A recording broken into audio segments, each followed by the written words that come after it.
All right, hello everybody. This video is a professional development session specifically for math teachers, but it can also elaborate out to teachers in other departments as well. We're going to be talking about understanding the growth mindset related to all math problems, understanding authentic statistics assessments, and then visuals and probability teaching. So here's some really nice low floor, high ceiling problems that we've been learning about in this ACE class.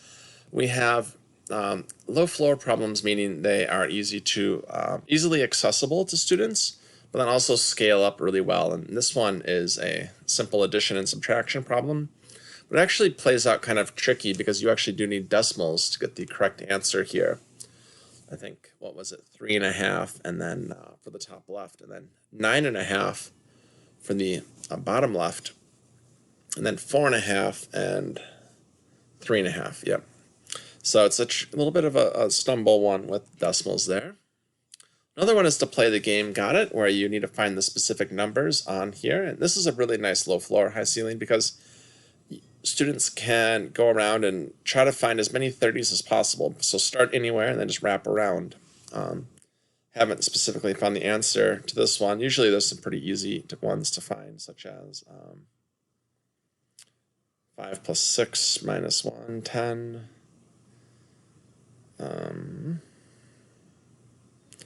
Minus 7, 3, times 9, 27.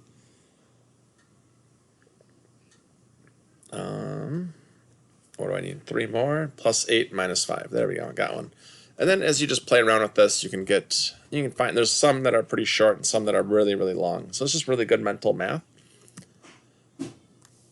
So here's a thing a question we would propose to the audience if we were doing this for professional development session. So how did you feel doing these last two problems? And just get the people to discuss, hopefully that they felt that there wasn't a lot of pressure, and they were just able to do the problems in a kind of a relaxing environment without having to race against other people. And so we really want to encourage the growth mindset in our math classes. So growth mindset is, it's to persevere in the face of failures, efforts required to build new skills, finding inspiration in others' success, embracing the challenge, accepting criticism. And fixed mindset, what we're trying to do is we're avoiding these challenges and giving up easily and threatened by others, desire to look smart. And these are people that think math is just inherently given to you, and others think you can work towards it. So we want people to look for challenges, like trying new things. And low floor, high ceiling problems are really nice for that because they scale up really well for the high level learners and allow everybody a chance to play around with them. And yeah, here we go. Yeah, they're fun. They improve estimation skills. And generally there's no formulas for these. They are problems where people are able to make their own type of solutions. So another one that we would do at our school would calculate the total square footage of FHS. And FHS is Fridley High School, where we work. And one way to think about this would be, how could we solve this problem? Would you take each classroom and multiply it by the 44 teachers?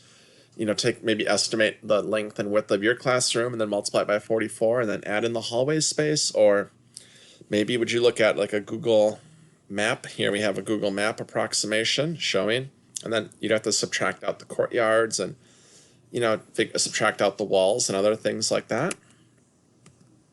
And then we actually did get the answer. So it's pretty interesting, 216,000, which if you go back, it's pretty close to this, but so this is kind of a big hint to give them.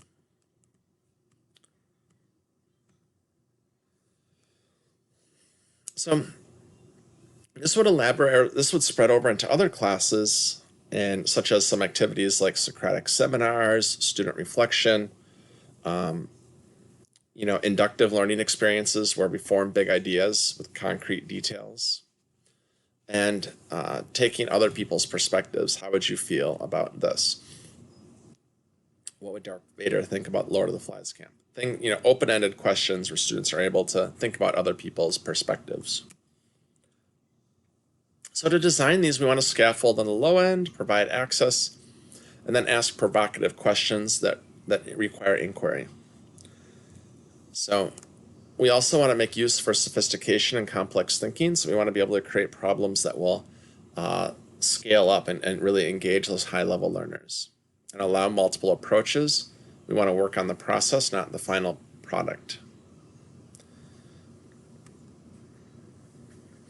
And then this is a really good time for people to show what they know outside of a high-stakes time. And so this is talking about statistics and authentic assessments. And especially in our COVID era, we've moved a lot of our classes online, and the students' ability to use the internet to help them work through math problems has been a really nice tool to have. And everybody's going to have the internet and Google with them in the future. And so having students create surveys in order to create inferences about larger populations, then using confidence intervals, mean and proportion, in order to say, we're 90% confident that between blank and blank. And so that this authentic assessment gives students problems that are meaningful for them to solve, and students are forced to do the work and can't copy from a neighbor due to the originality of each problem. So here's an example of our confidence interval work. And another idea to help promote reasoning in our mathematics classes is to help use visuals in our probability instruction. So here's a tree diagram, and we're showing conditional probability. And so by using the tree diagram to help analyze the situation, we can understand the probability further. Also, Venn diagrams and pictures are essential. And then another one. And this is the main question. This would be a good warm-up question. What do you wonder? What do you notice? And I really like this question. It's a really common one math teachers have been using lately, where we ask the students, what do you wonder? What do you notice? Because it's open-ended. There's no right or wrong answer to that. And a SWOT analysis of these low floor, high ceiling problems and of this presentation is, the strengths is the ability to engage all the learners, and the scaffolding, hopefully, if you build it correctly, is built in. Some opportunities would be to develop further low floor, high ceiling problems for the higher level classes. And some weaknesses is some might be designed too easy for some students if you design them in a way that's not engaging and not challenging for that really high-end learner. And then sometimes they might lack relevance to state standards just because the state standards are so annoyingly specific at times. Specifically thinking about like my geometry class and how many geometry state standards I have and how it's difficult to sometimes create these nice, fun, open-ended problems for those. And some threats, just other options for warm-ups such as number talks, what do you wonder, what do you notice? And so we don't want to discount number talks and other warm-ups in place of low floor, high ceiling problems. And there are my sources. Thanks.